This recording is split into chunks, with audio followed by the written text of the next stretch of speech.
Hello friends, welcome to the channel. ఈరోజు మనం previous years క్వశ్చన్లో స్ట్రెంత్ ఆఫ్ మెటీరియల్లో టార్షన్ యొక్క క్వశ్చన్ని చూద్దాం. So let's start the video. So first question, torsional rigidity is. So torsional rigidity ఎలా ఉంటుంది? GNJ, ఎన్ని కూడా దేంతో రిప్రజెంట్? G తోటి. సో యాక్సియల్ రిజిడిటీ అంటే ఏంది? AE, అండ్ ఫ్లెక్చురల్ రిజిడిటీ అంటే EI. సో టార్షనల్ రిజిడిటీ అన్నాడు కాబట్టి option C is the correct answer.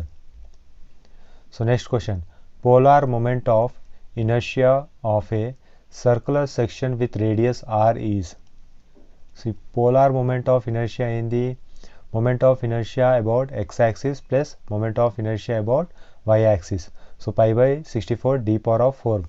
So ఏమొస్తుంది? పోలార్ మూమెంట్ ఆఫ్ ఇనర్షియా కూడా pi by 32 d power of 4. అయితే మనకి క్వశ్చన్లో ఏందన్నారు? రేడియస్ టర్మ్లో అడిగాడు కాబట్టి d is equal to 2r substitute చేసి సాల్వ్ చేస్తే polar moment of inertia equal to pi r power of 4 by 2. Option D is the correct answer. So next question, if a shaft is subjected to pure twisting moment, an element on the surface is subjected to.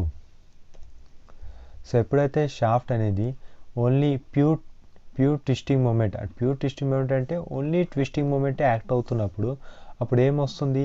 ప్రతి section అనే shaft యొక్క ప్రతి section and ప్రతి element అనేది ఇందులో only shear స్ట్రెస్సెస్ని experience అవుతుంది. So option C is the correct answer, pure shear stress. So next question, the maximum shear stress produced in a shaft is 5 Newton per mm square. The shaft is of 40 mm diameter. The value of twisting moment. So మనకి given data ఏమి ఇచ్చాడు? Maximum shear stress 5 Newton per mm square and shaft యొక్క diameter 40 mm. So torque ఎంత అని అడుగుతుంది. So మనకు formula తెలుసు, T/J is equal to tau max by r. So T is equal to tau max by J/R ఏమవుతుంది?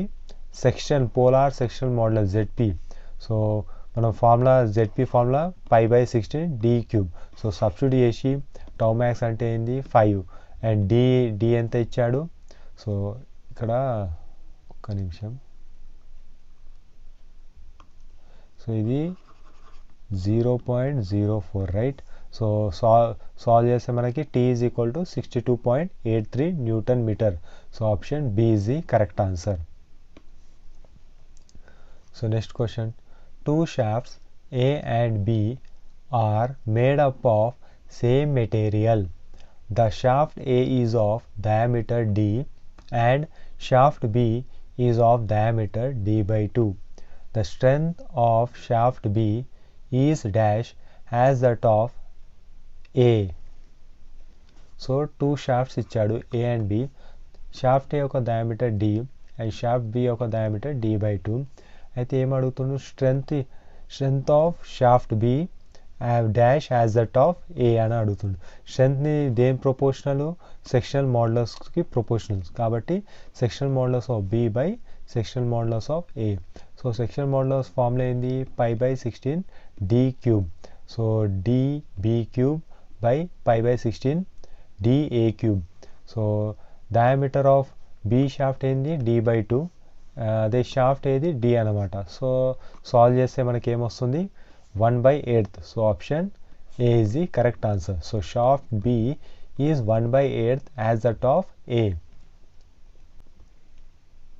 So next question, if an element of a specimen of brittle material is subjected to shear stress, the crack propagation, if occurs, will be inclined to the sides of the element at. So ఏమంటుందంటే ఒక brittle shaft ఉందని చెప్తుండు. So brittle shaft, so అందులో ఏంటంటే ప్రతి section అనేది ప్రతి element అనేది షియర్ స్ట్రెస్ని ఎక్స్పీరియన్స్ అవుతుందంట. అయితే అప్పుడు ఏంటంటాడు? The crack propagation. So shear stress కారణంగా ఏంటంటే క్రాక్ అనేది డెవలప్ అవుతుంది, క్రాక్ ప్రొపగేట్ అవుతుంది.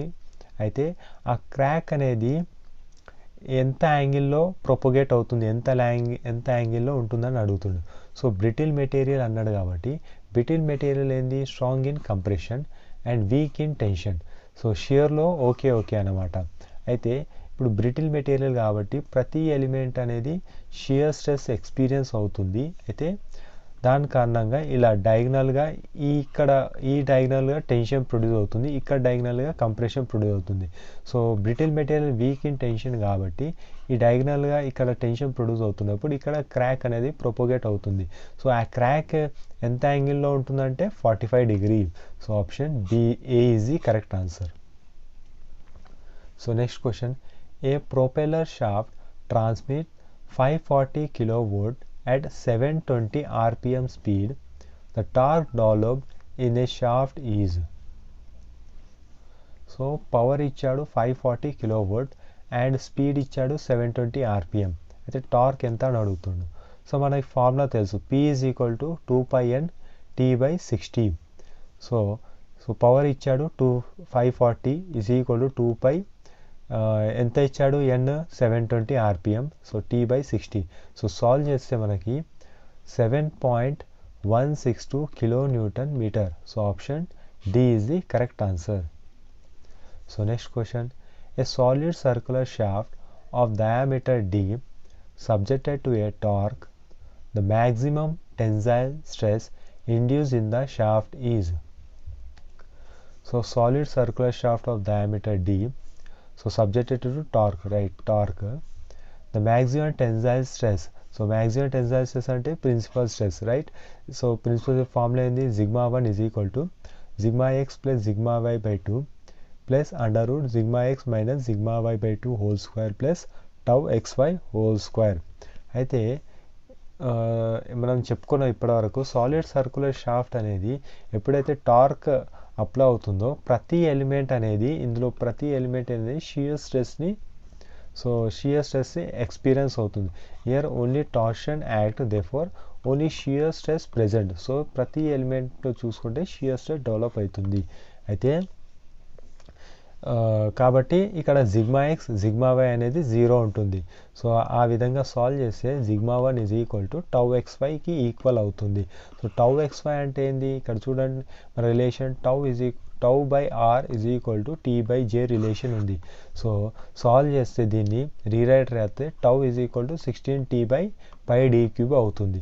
సో దీన్నే తీసుకుపోయి ఇక్కడ పెడితే మనకి మ్యాక్సిమం టెన్సైల్ టెస్ట్ అడిగారు కాబట్టి sigma 1 is equal to 16t/πd³. So option B is the correct answer. So next question, in a circular shaft subjected to torsion the shear stress varies. So shaft అనేది torque apply అవుతున్నప్పుడు, దాని మీద torsion apply అవుతున్నప్పుడు ప్రతి element అనేది shear stress develop అవుతుందని చెప్పుకున్నాము. అయితే అది షియర్ స్ట్రెస్ ఏ విధంగా వేరీ అవుతుందంటే సెంటర్ కాడ చూసుకుంటే 0, అదే పెరిఫరీ సర్కంఫరెన్సెస్ కాడ చూసుకుంటే షియర్ స్ట్రెస్ మ్యాక్సిమం ఉంటుంది. సో ఆప్షన్ ఏ చూడండి, linearly from 0 at the center of the section to the maximum value at its periphery. మరి ఒకటి ఏంటంటే ఇది ఏదైతే వ్యారీ అవుతుందో అది లీనియర్గా వ్యారీ అవుతుంది. So shear stress is linear up to proportional limit. So torque ఏదైతే ఉందో ప్రొపోర్షనల్ లిమిట్ లోపల దాకా మనం అప్లై చేస్తే షియర్ స్ట్రెస్ అనేది లీనియర్గా డెవలప్ అవుతుంది. ఒకవేళ టార్క్ అనేది ప్రొపోర్షనల్ లిమిట్కి దాటిపోతే అప్పుడు ఏంటంటే లీనియర్గా అది ఫెయిల్ అవుతుంది ఈ కండిషన్. అదే షియర్ స్ట్రెయిన్ మనం ఒకవేళ గమనిస్తే ఫెయిలియర్ వరకు షియర్ స్ట్రెయిన్ అనేది ఒక వేరియేషన్ అనేది లీనియర్గా ఉంటుంది. So so option A is the right answer. So next question, torsional rigidity of a shaft is an index of. So torsional rigidity వల్ల మనము దేన్ని రెసిస్ట్ చేయగలుగుతాం, సో దాని ఒక అర్థం. సో మనం టార్షనల్ రిజిడిటీ ఎక్కువ ఉందంటే ఏంది, డిఫార్మేషన్ తక్కువ ఉంటుంది. So option C is the correct answer. Next question, a shaft of sectional area A is subjected to an axial force P. The normal stress on plane inclined at theta to the shaft axis is. So ఏమడుగుతుందంటే ఇక్కడ axial force ఇచ్చాడు, shaft మీద యాక్సియల్గా force P act అవుతుంది. అయితే normal stress అడిగాడు. So ఇక్కడ ఒక plane అనేది ఇంక్లైన్ అవుతుంది టీటా విత్ షాఫ్ట్ యాక్సిస్ తోటి, దాని మీద నార్మల్ స్ట్రెస్ ఎంత ఉంటుంది ఎప్పుడైతే మనం ఇక్కడ force axial force P act అవుతున్నప్పుడు అని అడిగాడు. సో మనకి నార్మల్ ఫోర్స్ ఒక ఇంక్లైన్ ప్లేన్ మీద నార్మల్ స్ట్రెస్ కనుక్కోవడానికి ఫార్ములా ఏంది, sigma n is equal to sigma x plus sigma y by 2 plus sigma x minus sigma y by 2 cos 2θ plus tau xy sine 2θ. ఇక్కడ shear stress ఇవ్వలేదు కాబట్టి ఇది 0, మరియు y డైరెక్షన్లో stress ఇవ్వలేదు కాబట్టి y డైరెక్షన్లో స్ట్రెస్ కూడా 0. సో దాన్ని బట్టి సిగ్మా x అంటే స్ట్రెస్ అంటే force by area, so P by area, cross sectional area. So రాసుకుంటే సాల్వ్ చేస్తే ఇక్కడ 1 ప్లస్ కాస్ 2θ అంటే ఏంది ఫార్ములా 2 కాస్ స్క్వేర్ θ. సో అది సబ్స్టిట్యూట్ చేసి సాల్వ్ చేస్తే మనకి normal force on inclined plane which inclined at theta to the shaft axis is sigma n is equal to P cos square theta by A. So option B is the correct answer. So next question, the torsional rigidity of a tube of 200 mm diameter and 1 mm thickness and rigidity modulus 100 gigapascal is. So ఏమి ఇచ్చాడు ఇందులో, diameter ఇచ్చాడు 200 mm and rigidity modulus 100 గిగాపాస్కల్ ఇచ్చాడు, మరియు thickness అనేది 1 mm ఇచ్చాడు, right. So అయితే torsional rigidity అంటే జీజే కనుక్కోమంటుండు. జీ ఎంత ఇచ్చాడు 100 గిగాపాస్కల్. సో 100 ఇంటూ గిగా అంటే 10⁹9, మరియు ఇక్కడ ఎంఎంలో ఇచ్చాడు కాబట్టి పాస్కల్ కదా, పాస్కల్ అంటే newton per metre square. So మీటర్ని ఎంఎంలో మార్చితే మనకి 10⁻⁻6 వస్తుంది. సో ఇది ఏమవుతుంది unit newton per mm square. So into J అంటే ఏంది మనకి π/32 so π/32 d⁴ minus inner diameter of 4. So ఆ ప్రకారంగా రాసుకుంటే ఈ విధంగా రాసుకోవచ్చు. సో ఈ రెండుని మల్టిప్లై చేసి సాల్వ్ చేస్తే మనకి 6.378 ఇంటూ 10⁻11 న్యూటన్ ఎంఎన్ స్క్వేర్లో వస్తుంది. అయితే ఇక్కడ అడిగాడు ఏంది గీగా న్యూటన్ ఎంఎన్ స్క్వేర్లో అడిగాడు. సో గీగా అంటే ఏంది 10⁻9. సో గీగా సో రాస్తే ఏమొస్తుంది 637.8 giga newton mm square. So option D is the correct answer. So next question, the equivalent length of a column with its fixed and L apart is. So ఏమంటుండు equivalent అంటే effective length, equivalent length effective length అంటాం. ఎప్పుడు column with its end fixed, so ends 2 ends fixed ఉన్నప్పుడు ఏమొస్తుంది L/2. So option C is the correct answer. So next question,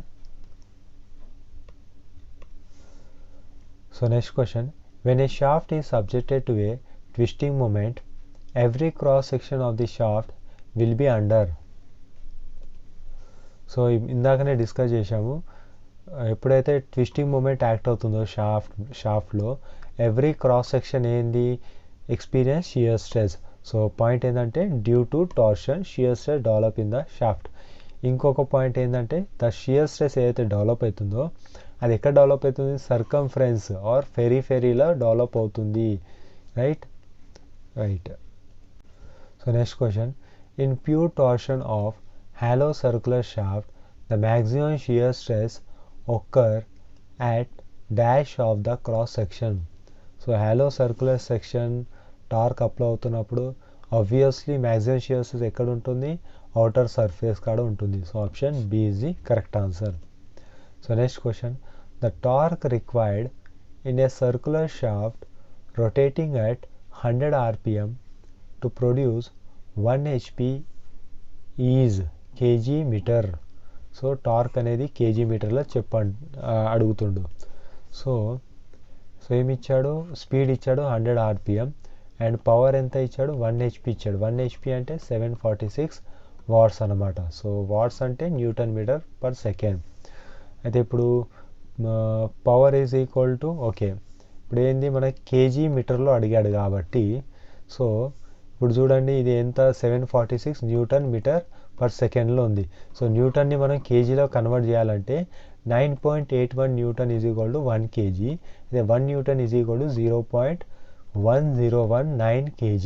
so 1 Newton అంటే ఇంత కాబట్టి ఈ న్యూటన్ బదులు 0.1019 kg రాసుకుంటే సో దీన్ని సాల్వ్ చేస్తే మనకు పవర్ ఎంత వస్తుంది ఇక్కడ 76.04 అనమాట. సో మనకి తెలిసిన ఫార్ములా కాబట్టి 2πn అంటే 100t/60. సో టీని మనం ఈ విధంగా అరేంజ్ చేసి సాల్వ్ చేస్తే మనకి 7.26 వస్తుంది. బట్ అప్రాక్సిమేట్లీ ఏంది 7.16. So option B is the correct answer. So next question, when a circular shaft is subjected to a state of pure torsion, the cross section of the shaft is subjected to. So again అదే question. So pure torsion apply అయినప్పుడు shaft మీద shear stress develop అవుతుంది ప్రతి cross సెక్షన్లో, right. So next question, for efficient transmission of power the cross section of shaft must be. So efficient transmission of power, so cross section ఏ విధంగా ఉండాలి? So power transmitter ఎఫిషియెంట్గా ఉండాలంటే circular. So circular ఉండాలి, hollow అయినా ఉండాలి. ఈ రెండు ఉండవు. ఓకే, సో సర్కులర్లో హాలోలో ఏది బెటర్ అంటే shaft is a rotating element, so which is use to transmit power from one place to another అనమాట. ఓకే, షాఫ్ట్ అంటే ఏంది? Rotating element which use to transmit power from one place to another place. అయితే ఇప్పుడు ఇందులో best ఏది? Circular నుంచి hollow అయినా. So hollow ఎందుకంటే ఇప్పుడు మనకి T/J τ/R చూసుకుంటే T is equal to proportional to ZP. So ZP దేనికి ఎక్కువ ఉంటుంది? హాలో సెక్షన్కి ఎక్కువ ఉంటుంది. ఏది? Polar moment of inertia. కాబట్టి హాలో సెక్షన్ ఎఫిషియంట్ అనమాట. So option D is the correct answer.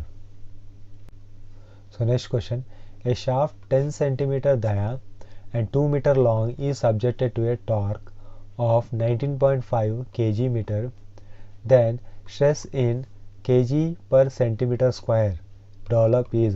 So stress ఏం స్ట్రెస్? టార్క్ అప్లై అవుతున్నప్పుడు షియర్ స్ట్రెస్ డెవలప్ అవుతుందని డిస్కస్ చేసాం.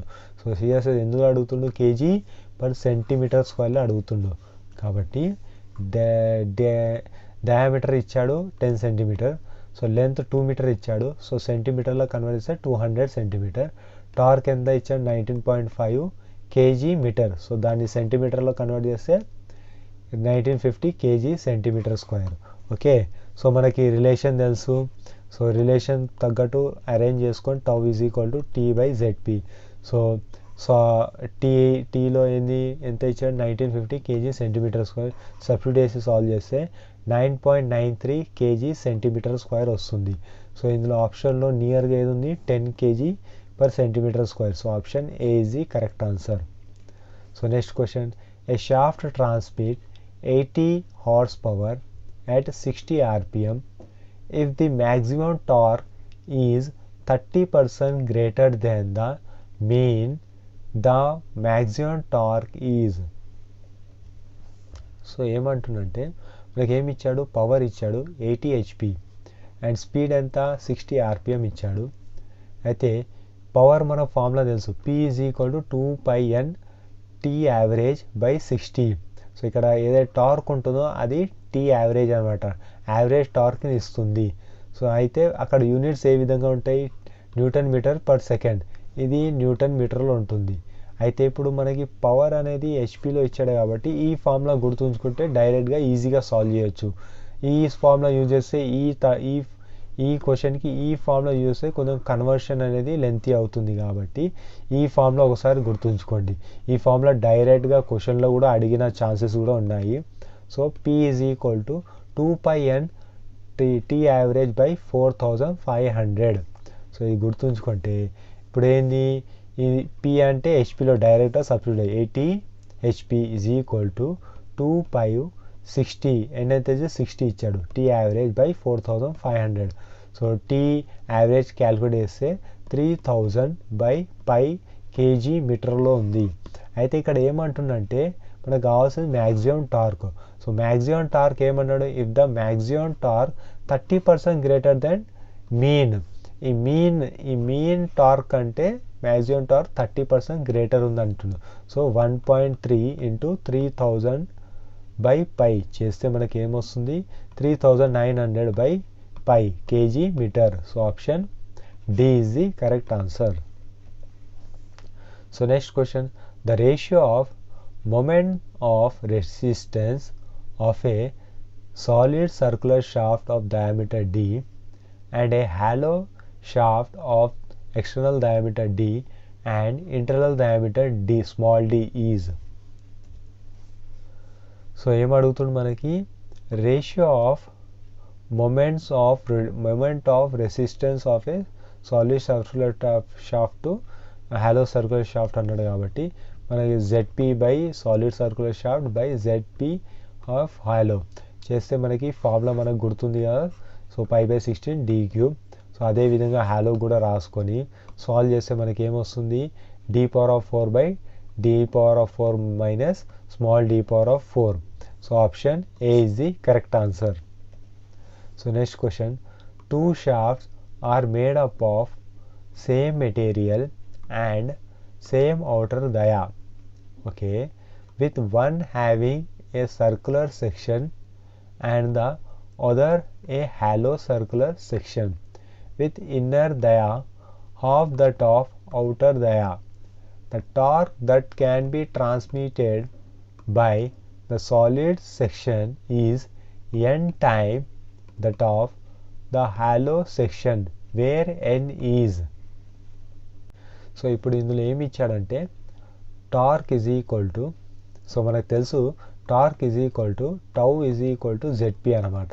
సో సేమ్ మెటీరియల్ అన్నాడు కాబట్టి tau will be same for both అనమాట.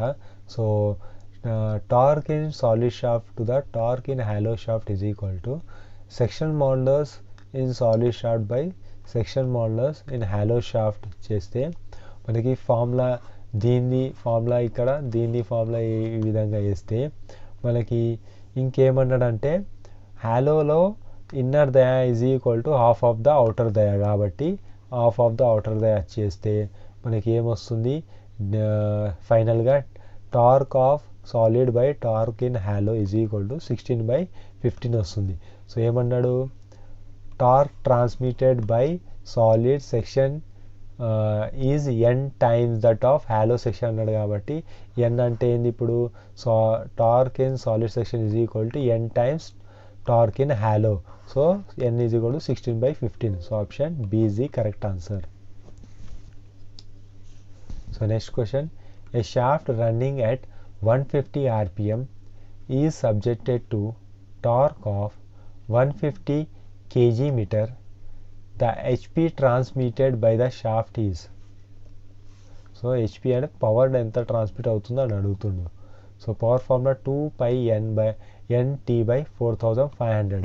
So P is equal to 2π, ఎంత ఇచ్చాడు స్పీడ్ 150 rpm, టార్క్ ఎంత ఇచ్చాడు 150 kgm ఇచ్చాడు. సో సాల్వ్ చేస్తే మనకి ఇందాకనే డిస్కస్ చేశాము, ఎప్పుడైతే టార్క్ అనేది న్యూటన్ మీటర్లో ఉంటుందో అప్పుడు మనకేంటంటే P 2πN/60 యూజ్ చేయాలన్నా, ఎప్పుడైతే కేజీ మీటర్లో మరియు పవర్ అనేది హెచ్పిలో అడుగుతుందంటే మనకి ఈ ఫామ్లో గుర్తుంచుకొని ముందే చెప్పాను. సో ఈ రకంగా సాల్వ్ చేస్తే 10π. So option B is the correct answer. So next question, in a shaft subjected to pure twist the shear stress at a section is maximum at. So అంతకుముందే డిస్కస్ చేసాము, ప్యూర్ ట్విస్ట్ టార్షన్ అప్లై అవుతున్నప్పుడు shear stress ఎక్కడ maximum ఉంటుంది, outer surface కాడ maximum ఉంటుంది. So option C is the correct answer. So next question, along the principal plane subject to a maximum principal stress there would be. So maximum principal plane మీద shear stress అనేది ఏముంటుంది, 0 ఉంటుంది, no shear stress. Option C is the correct answer. So next question, torsional rigidity is. So torsional rigidity ఏంది, the torque which develops unit twist per unit length. So option C is the correct answer. So next question, the power a shaft can transmit is independent of. So power ఏదైతే transmit అవుతుందో అది దేనికి ఇండిపెండెంట్గా ఉంటుందని అడుగుతుండు. So option D, the length of the shaft. First చూడండి material used. So power అనేది material మీద డిపెండ్ ఉంటుంది. ఎందుకు ఉంటుందంటే టీ అంటే ఏంది, టీ అంటే డైరెక్ట్లీ ఇక్కడ చూడండి టీ ఈజ్ ఈక్వల్ టు జీకి కూడా ప్రపోర్షనల్. జీ అంటే material property. So cross sectional property ఎందుకంటే ఇక్కడ జే మీద డిపెండ్ ఉంటుంది కాబట్టి. ట్విస్ట్ అలౌడ్ పర్ యూనిట్ లేదంటే టీటా బై లెంత్ దీని మీద కూడా డిపెండ్ ఉంది. So length of the shaft మీద ఇండిపెండెంట్ అనమాట. So option D is the correct answer. So next question, 2 beams are of same length and same weight. One beam is of solid circular section and the other is hollow section. The internal dia is half of the external diameter. The ratio of the strength of the hollow section to that of solid section is. So ఏమన్నాడంటే ఒకటి solid circular section, ఒకటి hollow circular section ఇచ్చాడు. మరియు దాని యొక్క length అనేది same ఉంది, రెండువి length same ఉంది. మరియు సేమ్ వెయిట్ అని చెప్పాడు కాబట్టి same weight of hollow is equal to solid. So same weight అంటే unit weight is equal to unit weight area into length. So length unit weight same ఉంటుంది, same material కాబట్టి. So area of hollow is equal to area of solid. So ఈ రెండుకి formula వేసి solve చేస్తే మనకు ఒక relation వస్తుంది. ఏది, సాలిడ్ సెక్షన్ యొక్క డయామీటర్ దాని యొక్క relation with outer diameter of hollow section. ఆ రెండుకి relation d is equal to √3/2 into D0. So small d అంటే సాలిడ్ సర్క్యులర్ సెక్షన్ యొక్క డయామీటర్, D0 అంటే హాలో సర్క్యులర్ సెక్షన్ యొక్క అవుటర్ డయామీటర్. సో ఇప్పుడు మనకి స్ట్రెంత్ అడిగాడు కాబట్టి మనకి relation T/J is equal to τ/R. So T is equal to τZP. So material same కాబట్టి టౌ విల్ బీ సేమ్ అన్నమాట. సో ఇప్పుడు ఏంది, T directly proportional to torsional strength directly proportional to ZP అనమాట. So ZPని ratio తీస్తే మనకి formula వేసి మరియు ఈ డి ఇంటర్నల్ డయామీటర్ ఎంత ఇచ్చాడో half of the external diameter కాబట్టి ఆ విధంగా ఇక్కడ సబ్స్టిట్యూట్ చేసి సాల్వ్ చేస్తే, సో ఇక్కడ చూడండి సాల్వ్ చేస్తే, మరియు ఇక్కడ ఇంకోటి గమనించండి, ఇక్కడ చూడండి ఈ డి అనేది ఈ మనకి రిలేషన్ ఈక్వేషన్ 1 ప్రకారం ఏంది, d is equal to √3/2 D0. So అది ఇక్కడ సబ్స్టిట్యూట్ చేసి సాల్వ్ చేస్తే మనకి ఫైనల్గా 5/2√3 వస్తుంది. కానీ ఆప్షన్లో 10/4√3 ఉంది. సో అది రానికి ఇంటూ 2/2 చేస్తే మనకి ఫైనల్గా 10/4√3 వస్తుంది. So option B is the correct answer. So next question, what is the torque transmitted a solid shaft of diameter D when subjected to a shear stress tau.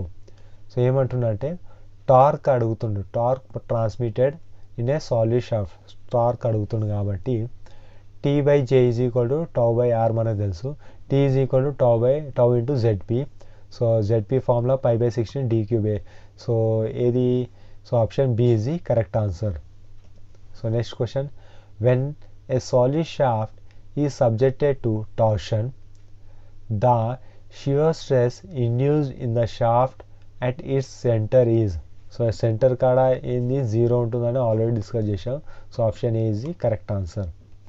So next question, find the maximum shear stress induced in a solid circular shaft of diameter 200 mm when the shaft transmits 190 kilowatt power at 200 rpm. So ఏం అడుగుతుండంటే maximum shear stress అడుగుతుండు.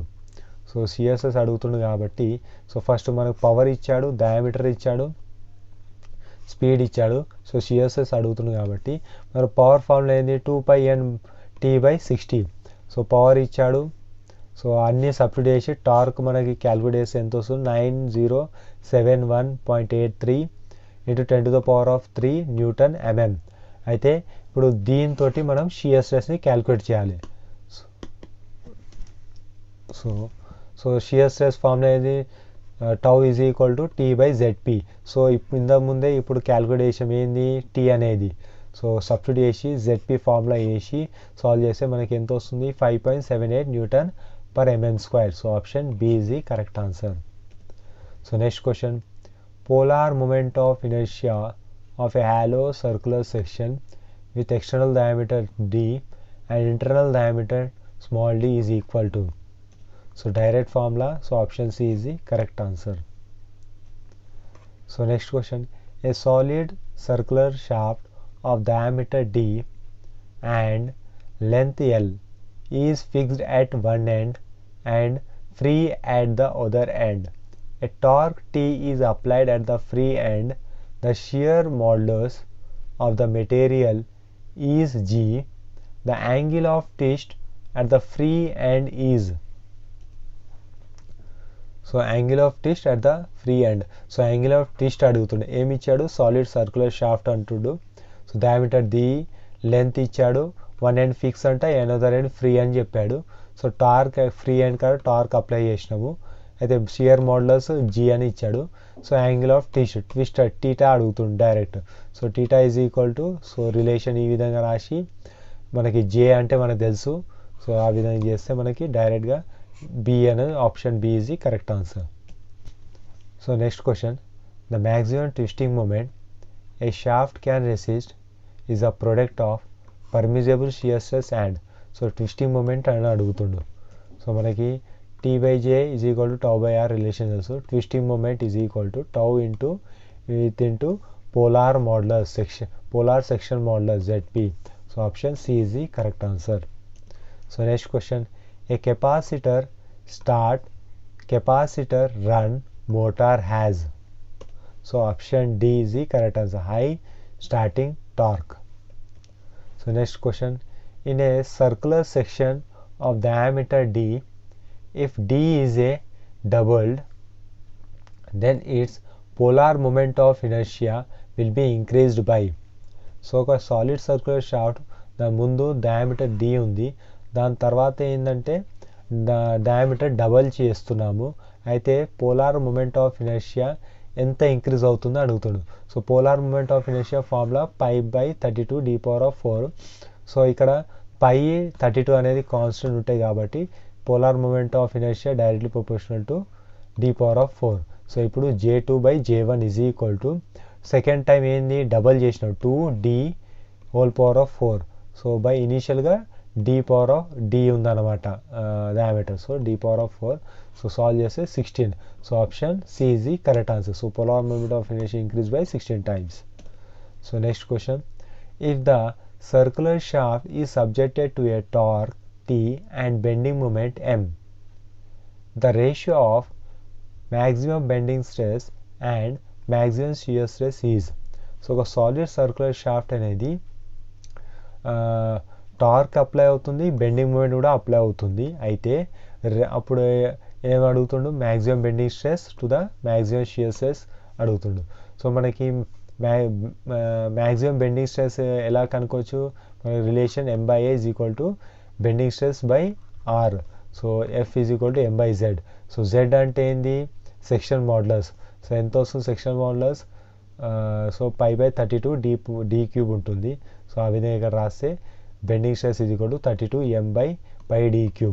So అదే విధంగా maximum shear stress ఏ విధంగా కనుక్కోవచ్చు, ఇలా relation రాసి ఈ విధంగా రాసుకుంటే మనకి ఇది వచ్చేస్తుంది. సో ఆ రెండుకి రేషియో అడిగాడు కాబట్టి first bending stress to the shear stress అడిగాడు. సో సాల్వ్ చేస్తే 2M/T వస్తుంది. So option A is the correct answer. So next question, if A shaft is simultaneously subjected to a torque and bending moment, the maximum shear stress is. So ఏంది, shaft అనేది సైమల్టేనియస్గా torque bending moment act అవుతున్నప్పుడు maximum shear stress ఏంటిదని అడుగుతాడు. So ఇది calculate చేయడానికి ఈ formula derive చేసి ఈ ఫార్ములాని డైరెక్ట్గా వస్తుంది. సో డైరెక్ట్గా మీరు గుర్తుంచుకోండి, tau max is equal to 16πd³ √m² plus t². So option D is the correct answer. ఒకవేళ అతను మ్యాక్సిమం బెండింగ్ స్ట్రెస్ అడుగుతాడు, లేకపోతే ప్రిన్సిపల్ స్ట్రెస్ అని అడుగుతాడు. So σ1 by σ2 is equal to 16πd³ bracket of m ± √m² plus t². So maximum principal stress అడిగితే plus, minimum principal stress అడిగితే minus. So option for given question option D is the correct answer. So next question, a shaft of J polar moment of inertia and C is modulus of rigidity is fixed at one end and subjected to torque T at the free end, and the same torque at mid length is in opposite direction as shown in the figure. Then the difference in the twist between the free end and the mid point is equal to. So ఏమన్నాడంటే solid circular section shaft ఇచ్చాడు. So ఒక torque ఏమో clock వైజ్గా tea ఇక్కడ act అవుతుంది, mid లెంత్లో మరియు ఇది అనేది opposite direction, same torque opposite డైరెక్షన్లో యాక్ట్ అవుతుంది. అయితే ఏమన్నాడంటే యాంగిల్ ఆఫ్ ట్విస్ట్ అని అడుగుతుంది. ట్విస్ట్ అంటే ఏంది? Theta. Theta ad free end minus theta add middle end. So ఆ రెండు డిఫరెన్స్ అడుగుతుండు. సో ఫస్ట్ ఏ విధంగా ప్రొసీడ్ అవ్వాలంటే మనము ఏ విధంగా అయినా ఒక ప్రొసీజర్ ఫాలో అవ్వాలి ఇట్లాంటి ప్రాబ్లంలో. అయితే నేను ఫాలో అవుతున్న ప్రొసీజర్ అంటే ఈ విధంగా. సో రైట్ టు లెఫ్ట్ నేను చూస్తున్నా, right to left. So right to left చూస్తున్నప్పుడు ఫస్ట్ ఈ పార్ట్ మనం తీసుకుందాం. ఈ పార్ట్ తీసుకుంటే ఈ పార్ట్లో టార్క్ ఏం యాక్ట్ అవుతుంది? క్లాక్ వైజ్గా టార్క్ యాక్ట్ అవుతుంది, రైట్. So BC position. ఇప్పుడు బీఏ పొజిషన్ తీసుకుంటే ఇక్కడ ఏ విధంగా, సో బీఏ చూస్తున్నప్పుడు మనం ఇక్కడ సెక్షన్ కట్ చేసి రైట్ సైడ్ చూడాలి. సో రైట్ సైడ్ చూస్తున్నప్పుడు మనకి ఏం కనిపిస్తుంది? ఒక టార్క్ అనేది క్లాక్ వైజ్గా, ఒక టార్క్ అనేది యాంటీ క్లాక్ వైజ్గా కనిపిస్తుంది. సో ఆ రెండు డిఫరెన్స్ అనేది 0 వస్తుంది కాబట్టి దీని మీద టార్క్ యాక్ట్ అవ్వట్లేదు. సో నెక్స్ట్, సో ఆ విధంగా ఇప్పుడు మనకి ఏంటంటే ఫ్రీ ఎండ్ కాడ టీటా ఎంత? Theta at C free end కాడ. సో టీటా ఎట్ సి కనుక్కోవాలంటే theta at C to A వెళ్ళాలి. సో సి టు ఏ వెళ్ళాలంటే first C to B then B to A వెళ్ళాలి. So theta at C to B. So C to B మనకి ఏముంది? TL. Torque ఎంత? T ఇచ్చాడు. So మనకు relation TL. L అంటే ఏంది? L/2. సో ఇక్కడ ఈ విధంగా B to C position L/2 కాబట్టి L/2/GJ plus theta B to A వెళ్తున్నప్పుడు టార్క్ ఏముంది? 0 కాబట్టి అది కన్సిడర్ చేసే అవసరం లేదు. Is equal to free end కదా టీటా ఎంత? TL/2GJ. ఇప్పుడు నెక్స్ట్ మిడిల్ కావాలి కాబట్టి theta at B to A. So theta at B ఏంది? Theta at B to A is equal to theta B minus theta A. So at theta A ఏంది? A point కూడా fixed ఉంది కాబట్టి, fixed కాడ theta ఉండదు కాబట్టి 0. So theta B is equal to, but B to A, theta B to A పోతున్నప్పుడు అక్కడ torque ఏమో 0 ఉంది కాబట్టి సో ఈ హోల్ పొజిషన్ 0 అవుతుంది. సో మనకి డిఫరెన్స్ అడిగాడు కాబట్టి ఫ్రీ ఎండ్ కాడ theta minus middle position of theta అడిగాడు కాబట్టి ఆ రెండు డిఫరెన్స్ తీస్తే మనకి TL/2GJ. So option A is the correct answer. So next question, the polar moment of inertia of the cross section of the member is required to assess the strength of the member. So option D is the correct answer, torsion. So next question, a shaft of circular section is said to be in pure torsion when it is subjected to equal and opposite end couples whose axes coincide with. So option D is the correct answer, axis of the shaft. Next question, a shaft of diameter D is subjected to a twisting moment T and a bending moment M. If the maximum bending stress is equal to maximum shear stress developed, then M in equation is. So ఏమంటుందంటే a shaft diameter D ఇచ్చాడు. So twisting moment and bending moment రెండు act అవుతున్నాయి. అయితే bending stress and shear stress రెండు ఈక్వల్గా చేయమంటుడు. చేస్తే ఇప్పుడు మనకి M అనేది ఏమొస్తుంది? M is equal to T/2. Option C is the correct answer. So next question, if the moment of inertia of a section about its orthogonal axis are 1 × 10⁶ and 2 × 10⁶ and its area is 100 units. It's polar moment of inertia is. So మనకి orthogonal axis యొక్క moment of inertia ఇచ్చాడు, అయితే మనకు polar moment of inertia కనుక్కోమంటుడు. So మనకి formula తెలుసు, J is equal to moment of inertia about X axis plus moment of inertia about Y చేస్తే మనకి యాడ్ చేస్తే 3 × 10⁻⁶. So option A is the correct answer. So next question, the inside diameter of a hollow shaft is 1/3 of its outer dia. The ratio of its torque carrying capacity to that of a solid shaft of same material and the same outer diameter is. So ఏమి ఇచ్చాడంటే hollow shaft ఇచ్చాడు, దాని యొక్క outer diameter d అనుకుంటే, మళ్ళీ inner diameter small d అనుకుంటే, అదే solid shaft కూడా ఏమన్నాడు, ఏదైతే అవుటర్ డయా ఆఫ్ హాలో ఉందో సాలిడ్ షాఫ్ట్ యొక్క డయామీటర్ కూడా అంతే ఉందని అన్నాడు. సో అయితే ఇప్పుడు ఏంది మనకి రిలేషన్ తెలిసింది. సో ఇక్కడ క్వశ్చన్లో ఏం అడుగుతుండ అసలు ఏంది, the ratio of it's torque carrying capacity to that of. So hollow section యొక్క సాలిడ్ సెక్షన్ యొక్క టార్క్ క్యారింగ్ కెపాసిటీ అడుగుతుండు. అయితే మనకి ఈ రిలేషన్ తెలుసు, ఈ రిలేషన్ ప్రకారం ఈ విధంగా రాసుకుంటే సేమ్ మెటీరియల్ కాబట్టి టౌ సేమ్ ఉంటుంది. So T is directly proportional ZP కాబట్టి ఈ రెండుకి రేషియో తీసుకుంటే, మరియు ఇన్నర్ డయామీటర్ ఏమన్నాడు 1/3 ఆఫ్ అవుటర్ డయామీటర్ అన్నాడు. కాబట్టి ఆ విధంగా సబ్స్టిట్యూట్ చేసి సాల్వ్ చేస్తే మనకి ఏమొస్తుందంటే 80/81. So option D is the correct answer. So next question, steel shaft and brass shaft of same length and diameter are connected by a flange coupling. The assembly is rigidly held at its end and is twisted by a torque through a coupling. Modulus of rigidity of steel is twice that of brass. If torque of steel shaft is 500 Newton meter, then the value of torque in brass shaft will be. So ఇందులో ఏమి ఇచ్చాడంటే steel shaft brass shaft ఇచ్చాడంట, దాని యొక్క length and diameter రెండింటివి same ఉన్నాయని చెప్పాడు. మరి ఏమన్నాడంటే models of rigidity of steel is equal to twice of models of rigidity of brass. మళ్ళీ ఏమి ఇచ్చాడు, టార్క్ ఇన్ స్టీల్ షాఫ్ట్ ఎంత ఇచ్చాడు 500 Newton meter ఇచ్చాడు. అయితే టార్క్ ఇన్ బ్రాస్ షాఫ్ట్ అడుగుతుండు, అయితే లెంత్ డయామీటర్ ఆర్ సేమ్ అన్నాడు. సో రిలేషన్ మనకి T/J is equal to G∠L. So మన ఏంది టీటా అంటే ఫర్ యూనిట్ ట్విస్ట్ అనుకుందాం, ఫర్ యూనిట్ ట్విస్ట్. అయితే లెంత్ సేమ్ ఇచ్చాడు మరియు డయామీటర్ సేమ్ అన్నాడు కాబట్టి మనకి పోలార్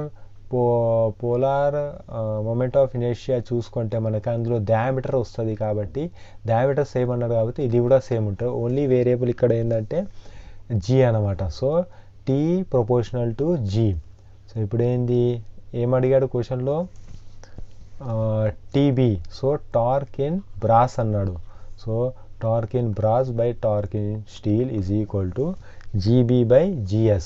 సో మనకి GS అంటే 2GB ఉంది కాబట్టి సో సబ్స్టిట్యూట్ చేసి సాల్వ్ చేస్తే TB is equal to 250 Newton meter. So option A is the correct answer. So next question, a hollow shaft of length L is fixed at both ends. It is subjected to torque T at a distance of L/3 from one end. What is the reaction torque at the other end of the shaft is? So ఏమన్నాడంటే ఒక torque ఇచ్చిండు, 2 ends fixed అని చెప్పాడు. అయితే ఒక end నుంచి from one end at a distance of L/3 there will be a torque అని చెప్పాడు. అయితే అదర్ ఎండ్ కాడ రియాక్షన్ ఎంత ఉంటుందని అడుగుతుండు. సో మనకి డైరెక్ట్గా ఎలా కనుక్కోవాలంటే మనకు తెలుసు, RB reaction at B is equal to torque మరియు ఈ లెంత్ తీసుకోవాలి. ఇక్కడ రియాక్షన్ అడుగుతుంది కాబట్టి ఈ లెంత్ తీసుకోవాలి, L/3 బై టోటల్ లెంత్ చేస్తే మనకి T/3 వస్తుంది. సో ఇది ఏ విధంగా ఉందంటే, సో మనకి ఈ విధంగా ఒక ఫార్ములా ఉంటుంది మనకి. సో ఇది ఏ, ఇది బి. ఇక్కడ రియాక్షన్ కావాలంటే W/B/L. సో అదే ఇక్కడ రియాక్షన్ కావాలంటే WA/L. సో అదే విధంగా ఇక్కడ సాల్వ్ చేసామన్నమాట. So option C is the correct answer. So next question, a circular shaft of length L, a uniform cross sectional area A, and modulus of rigidity G is subjected to a twisting moment that produce maximum shear stress T in the shaft. Strain energy in the shaft is given by the expression AL by kg, where K is equal to. So మనం strain energy కాన్సెప్ట్లో చూసుకుంటే strain energy for torsion ఏంటంటే τ² volume by 4g వస్తుంది. So same దీన్నే ఇక్కడ compare చేసుకుంటే τ² ఏమి ఇచ్చాడు, షియర్ స్ట్రెస్ T ఇచ్చాడు, T². సో వాల్యూమ్ ఏంది, వాల్యూమ్ అంటే ఏంది, ఏరియా ఇంటూ లెంత్. సో 4 అంటే K ఇచ్చాడు, ఇక్కడ G. సో ఇక్కడ ఈ విధంగా కంపేర్ చేసుకుంటే మనకి K అంటే ఏంది, 4 అన్నమాట. So option B is the correct answer. So next question, power is transmitted through a shaft rotating at 2.5 Hz అంటే 150 RPM.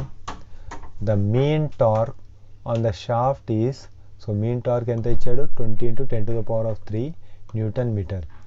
What magnitude of power is transmitted by the shaft. So power అడుగుతుండు. So మనకి formula తెలుసు, P = 2πNT/60. So substitute చేసి solve చేస్తే మనకి 100/kW. So option C is the correct answer. So next question, torque per unit twist of a shaft is known as.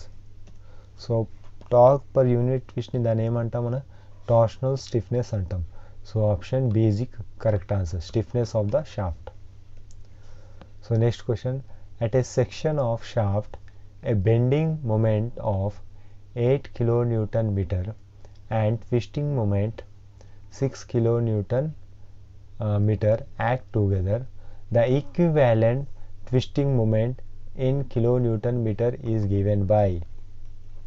ఇక్కడ చూడండి ఏమి ఇచ్చాడంటే ఒక షాఫ్ట్ ఇచ్చాడు. సో షాఫ్ట్ మీద టార్క్ అప్లై అవుతుంది మరియు మొమెంట్ అప్లై అవుతుంది. అయితే మనకి ఈక్వివాలెంట్ ట్విస్టింగ్ మూమెంట్ అడిగాడు. ఈక్వివాలెంట్ ట్విస్టింగ్ మూమెంట్ అంటే ఏంటంటే ఇక్కడ ఫస్ట్ షాఫ్ట్లో చూడండి, టార్క్ వల్ల మొమెంట్ వల్ల ఏదైతే ఎఫెక్ట్ అయితే క్రియేట్ అవుతుందో same effect equivalent torque create చేస్తుంది అన్నమాట. సో దాన్నే ఈక్వివాలెంట్ టార్క్ అంటాం. అంటే ఎఫెక్ట్ సేమ్ ఉంటుంది రెండిట్లో. సో ఈక్వివాలెంట్ టార్క్ ఫార్ములా ఏంది, = mE² + T². సో mE² ఎంత ఇచ్చాడు, 8 ఇచ్చాడు. 8 అంటే 8² = 64 ప్లస్ ఇది టార్క్ 6 ఇచ్చాడు కాబట్టి 6 is the 36. సో చేస్తే equivalent moment = 10. So it's 10 kN. So అదే ఈక్వివాలెంట్ మూమెంట్ అడిగాడు అనుకోండి, దాని ఫార్ములా ఏంది, m + √mE² + T²/2. So for this question right answer is option D is the correct answer. So thank you friends.